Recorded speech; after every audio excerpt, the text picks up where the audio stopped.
굿모닝, 좋은 아침입니다. 오늘은 11월 2일 토요일입니다.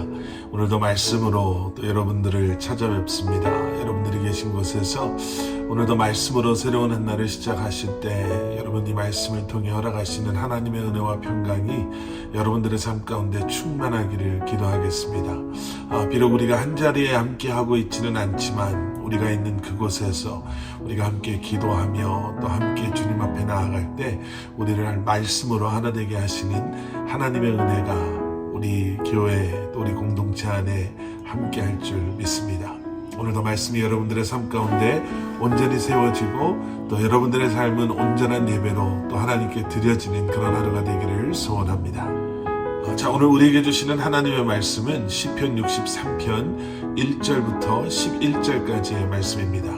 시편 63편 1절부터 11절까지의 말씀. 자, 오늘 본문 말씀은 다윗이 광야에 있을 때 지은 시입니다. 다윗은 그의 인생 가운데 한 3번 정도를 이제 광야로 떠난 적이 있었습니다. 모두 피하기 위해서, 위험을 피하기 위해서 광야로 내려갔었죠.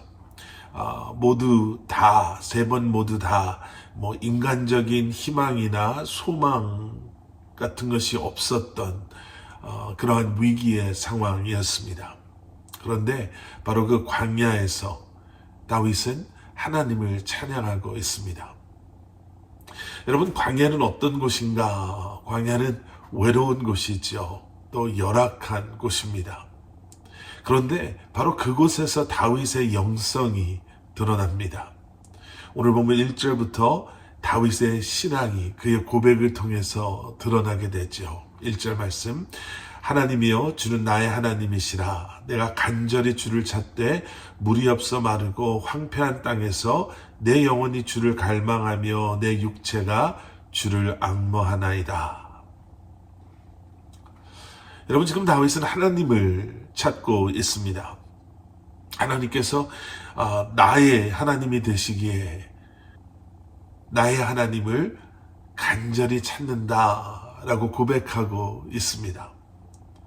계속되는 1절 뒷부분은요, 다윗이 어떤 상황에 있었는가, 어떤 상황 속에서 지금 이렇게 부르짖고 있는가를 설명해주고 있습니다. 물이 없고 또 마른 황폐한 땅. 여러분, 광야가 그런 곳이죠. 광야는 한마디로 그 어떠한 보호를 보장할 수 없는 곳이 광야라고 합니다. 낮에는 감당할 수 없는 태양의 뜨거운 햇빛 아래 놓여져 있고요. 또 밤이 되면은 낮에 언제 그렇게 더웠냐는 듯이 믿을 수 없을 만큼으로 추워지는 곳이 바로 광야입니다. 먹을 것도 또 마실 것도 마땅치 않고 피할 곳은 또 숨은 곳은 찾아볼 수 없는 곳. 바로 그런 곳이 광야입니다. 필요한 것은 많은데 구해야 할 것들 투성인데 아무것도 구할 수 없는 그러한 광야. 그럼에도 그곳에서 다윗은 하나님을 부릅니다. 다윗은 갈증나고 또 배가 고픈 또 덥고 또 추운 상황 속에서 위험한 그러한 상황 속에서 오히려 자신의 육체와 영혼이 하나님을 찾는다라고 고백하고 있는 거예요. 왜냐하면 다윗은 광야에서 자신에게 필요한 것은 오직 하나님 한 분뿐임을 알고 있었기 때문에 그렇습니다. 여러분, 그리스도인은요, 광야와 같은 인생길에서 오직 하나님을 찾는 그러한 사람들입니다. 필요한 것 너무 많고 또 부족한 것 투성인 우리의 삶 가운데 우리의 삶을 잠시 채워줄 세상의 그 어떠한 것들을 구하며 또 그것을 쫓아다니는 그러한 사람들이 아니라 하나님을 찾고 또 하나님의 이름을 부르짖는 자, 바로 그들이 성도요 그리스도인이다 라는 거예요. 그리고 바로 그것이 다윗의 신앙의 중심에 있었습니다. 그리고 바로 그것이 다윗이 세상 사람들과는 다른 삶을 살아갈 수 있었던 이유였기도 합니다. 자, 계속되어지는 2절의 말씀을 한번 보세요. 2절, 내가 주의 권능과 영광을 보기 위하여 이와 같이 성소에서 주를 바라보았나이다. 다윗은 광야에서 지금 이 시를 쓰고 있지만, 이렇게 고백하고 있지만, 성소에서처럼 여전히 하나님의 권능과 하나님의 영광을 보기를 소원하는 마음으로 지금 주님을 예배하고 있음을 우리는 2절의 말씀을 통해서 보게 됩니다. 분명히 광야에 있지만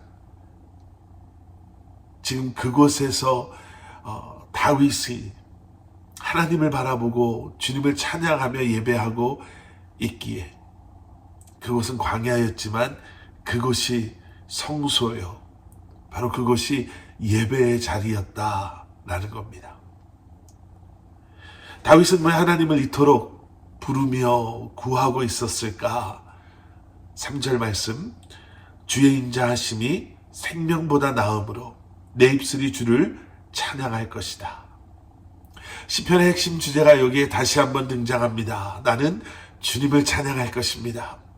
주님은 내 찬양을 받으시기에 합당하신 분이십니다. 하나님의 사랑은 내 생명보다 낫기에 내가 주님을 찬양하겠습니다 라고 결심하고 결단하고 있는 것이죠. 여러분, 이런 시편 63편의 다윗의 고백은 그저 다윗의 고백만이 아닙니다. 여러분, 우리에게도 이런 고백이 있을 때가 있죠. 우리의 영혼이 정말 메마르는 것 같고, 세상 속에서는 그러한 나의 갈증을, 배고픔을 만족시켜줄 만한 것을 발견할 수 없는 그때에, 광야와 같은 그러한 그 어떠함도 보장할 수 없는 그러한 어려운 때를 지나가고 있을 때, 여러분, 바로 이러한 고백이 우리의 고백이 되는 줄 믿습니다. 그리고 믿음의 사람들은 그러한 인생의 광야에서 주님을 만나게 되고요, 또 나를 만나주시는 주님께서 우리에게 허락하시는 그 생명으로 완전히 새로운 삶을 살게 되는 줄 믿습니다. 그리고 이제는 그 생명을 가지고 한평생 하나님께 감사함으로 찬양하는 삶을 살아가는 것, 여러분, 그것이 진정한 그리스도인의 삶인 줄 믿습니다. 우리 인생에 늘 좋은 일만 있는 것은 아니지요. 때로는 낙심이 되고 또 때로는 넘어질 때도 있습니다. 그런데 그러한 때에 우리는 주님의 우리의 생명보다도 더 나은 소중한 사랑을 기억하고 기도해야 합니다. 그리고 계속해서 그리스도의 십자가를 바라봐야 합니다. 우리가 십자가를 바라볼 때 우리에게 허락하시는 십자가의 은혜와 십자가의 능력이 있잖아요. 우리가 그 십자가의 은혜를 기억하면 여러분, 세상의 그 어떠한 것도 우리를 실망시키지 못하게 되는 줄 믿습니다. 또 우리가 그 십자가의 능력을 기억한다면 세상의 그 어떠한 것도 우리를 두려워 떨게 하지 못할 것입니다. 심지어는 죽음의 위협마저도 우리의 찬양을 막지 못할 것입니다. 왜냐하면 그리스도의 사랑이 우리에게 영원한 생명을 약속하기 때문이죠. 하나님께서 그 순간에도 우리가 광야와 같은 곳, 우리가 광야에 있다 하더라도 우리와 함께하고 계심을 여러분 잊지 마시고 기억하시기를 주님의 이름으로 간절히 축원합니다. 바울과 실라가 감옥 속에서도 찬양을 했던 것 여러분 기억하시죠?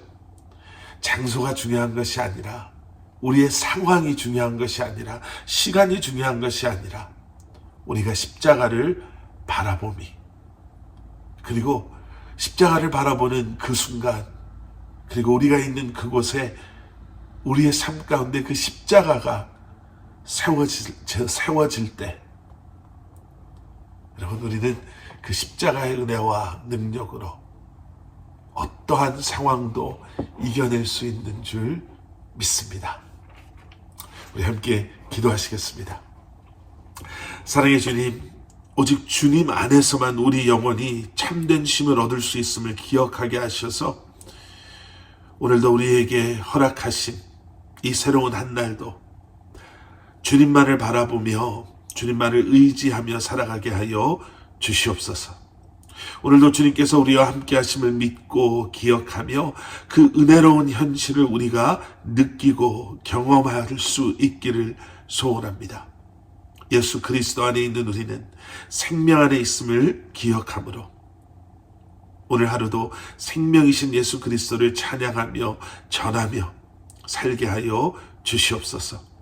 지치고 힘든 삶을 살아갈 때에 우리에게 다시 한번 힘과 지혜를 허락하여 주시옵소서.